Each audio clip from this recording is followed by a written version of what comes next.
Shalom à toutes et à tous. Cette semaine, nous terminons le livre de Bamidbar avec la double paracha Matot Massé. Le peuple d'Israël se trouve au terme de 40 années dans le désert. Une génération nouvelle se tient aux portes de la terre promise. On pourrait penser que la Torah va immédiatement nous parler de la conquête du pays. Mais elle commence autrement. Elle nous parle de la parole donnée, de la responsabilité envers la communauté, de la place de nos biens, du souvenir des étapes traversées et de la nécessité d'une justice capable de distinguer.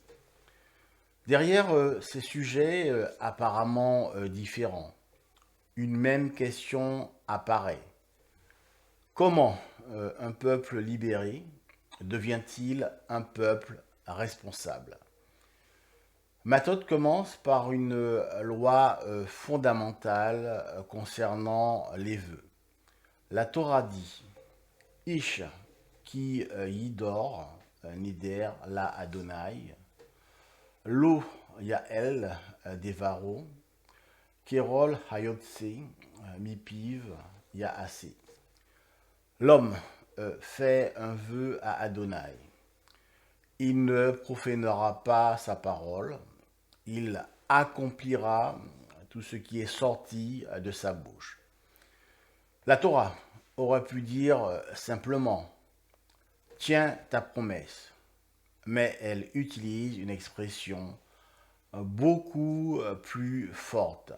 « Lo yael devaro ». Il ne profanera pas sa parole. Pourquoi parler de profanation? Parce que dans la Torah, la parole n'est jamais insignifiante. Une parole donnée crée une responsabilité. Elle engage celui qui la prononce. Une société ne peut pas vivre sans confiance. Et la confiance commence par une chose très simple. Savoir que la parole de l'autre possède encore une valeur. C'est dans cet esprit que la tradition séfarade accorde une grande importance à la prudence dans les engagements verbaux. Nous connaissons l'expression bli neder, sans en faire un vœu. Cette expression ne signifie pas je dis quelque chose, mais je ne me sens pas engagé. C'est presque le contraire. Elle signifie mon intention est sincère, mais je reconnais humblement que je ne maîtrise pas toutes les circonstances. Cette prudence accompagne d'autres expressions familières dans notre tradition. B. Ezrat Hachem, avec l'aide d'Hachem. Im Yardse Hachem, si Hachem le veut. La parole humaine est donc placée entre deux exigences.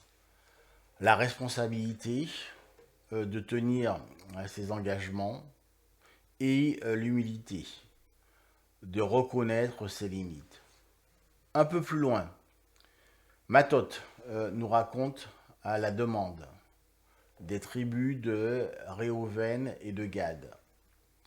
Elle possède d'importants troupeaux et souhaite s'installer à l'est du Jourdain. Moshe leur pose alors une question redoutable. A Erem Yavohu la Milhama. Ve'atem teshvu po. Vos frères iraient-ils au combat, tandis que vous resteriez ici? Cette question traverse les siècles.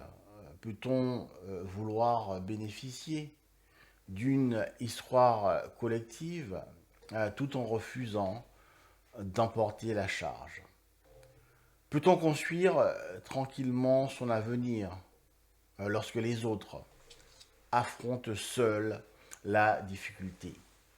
Moshe ne condamne pas leur projet personnel. Il leur demande de ne pas séparer leur réussite particulière de leur responsabilité collective. Reuven et Gad acceptent alors de participer à l'effort commun. Avant de revenir sur leur territoire, mais un détail du texte révèle quelque chose de plus profond encore. Les tribus disent qu'elles construiront des enclos pour leurs troupeaux et des villes pour leurs enfants. Le bétail est cité avant les enfants. Lorsque Moshe leur répond, il inverse l'ordre. Benou, l'arem, harim, les taprem, ou Gedrot, les Sona harem. Construisez des villes pour vos enfants et des enclos pour vos troupeaux. Moshe replace les priorités dans leur ordre juste. Les enfants d'abord, les biens ensuite. La Torah ne condamne ni la priorité, ni la réussite matérielle. Elle pose simplement une question essentielle. Qu'est-ce qui est au service de quoi? Nous pouvons travailler pour notre famille et finir par ne plus avoir de temps pour elle. Nous pouvons accumuler pour préparer l'avenir et oublier de vivre le présent. Nous pouvons protéger nos biens et oublier les personnes que ces biens étaient censés servir. Le détail du texte devient alors une leçon universelle. Les moyens ne doivent jamais prendre la place des finalités. Puis vient Massé. La Torah énumère les 42 étapes du voyage d'Israël dans le désert. Elle dit, Élé, Massé, Véné, Israël. Voici les étapes des enfants d'Israël. Pourquoi rappeler toutes ces étapes alors que le peuple est enfin arrivé aux portes de la terre promise? Pourquoi se souvenir des lieux de fatigue, d'attente, de peur, de révolte et de recommencement? Parce qu'une destination ne suffit pas à raconter une existence. Nous sommes ici, le résultat du chemin que nous avons parcouru. Certaines étapes de notre vie ont été heureuses, d'autres ont été difficiles. Certaines nous ont fait avancer, d'autres nous ont donné l'impression de perdre du temps. Mais Massé nous apprend que le voyage n'est pas simplement l'espace entre le point de départ et l'arrivée.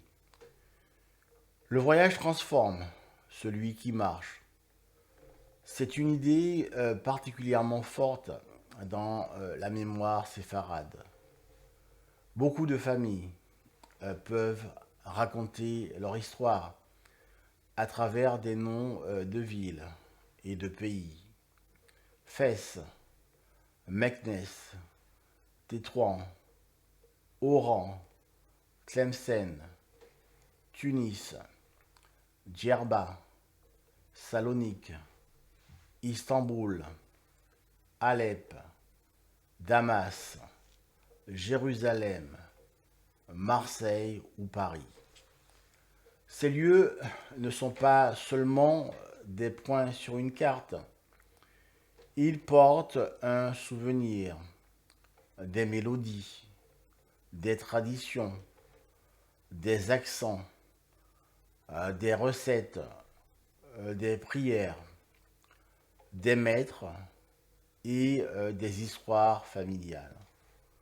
On peut quitter un lieu sans effacer ce qu'il nous a transmis. La fidélité n'est pas l'immobilité, elle consiste à continuer le chemin sans perdre le fil de la transmission. Massé nous parle enfin des villes de refuge. La Torah distingue celui qui a volontairement commis un meurtre de celui qui a causé involontairement la mort d'une personne. Elle crée un espace entre l'acte et la vengeance. Cet espace est celui de la justice. Avant de condamner, il faut entendre. Avant de punir, il faut distinguer. Avant de juger un homme, il faut comprendre les circonstances et établir les faits. Nous pouvons alors voir le fil qui unit Mathot et Massé. Mathot nous parle de la parole, Massé nous parle du chemin. Mais les deux sont inséparables. Une parole crée une direction, un engagement ouvre un chemin. Une décision entraîne des conséquences. Et le chemin parcouru révèle finalement la vérité de la parole prononcée. Moshe dit aux tribus de Réhouven et de Gad. Vea yotse mipirem ta'a sou. Ce qui est sorti de votre bouche, accomplissez-le. Voilà peut-être le cœur de Mathot Massé. Il ne suffit pas de parler, il faut transformer. La parole en action. Il ne suffit pas non plus d'avancer. Il faut être capable de regarder le chemin parcouru et de comprendre ce qu'il nous a enseigné. Chacun possède ses propres étapes, des lieux, des rencontres, des engagements, des erreurs, des périodes de désert, des séparations, des recommencements, des transmissions reçues. La Torah ne nous demande pas d'avoir une existence sans détour. Elle nous demande une existence consciente. Elle ne nous demande pas de n'avoir jamais traversé le désert. Elle nous demande de savoir ce qui nous y avons appris. Elle ne nous demande pas de multiplier les promesses. Elle nous demande de donner du poids à celles que nous prononçons. Mathot nous enseigne que notre parole construit le monde dans lequel nous allons vivre. Massé nous enseigne que notre chemin construit la personne que nous allons devenir. Entre les deux se trouve la responsabilité Et peut-être pouvons-nous retenir cette idée. La parole donne une direction au chemin et le chemin révèle la vérité de la parole. Merci de m'avoir écouté. Toda Rabba. Excellent Shabbat. Letra Hot Raverim.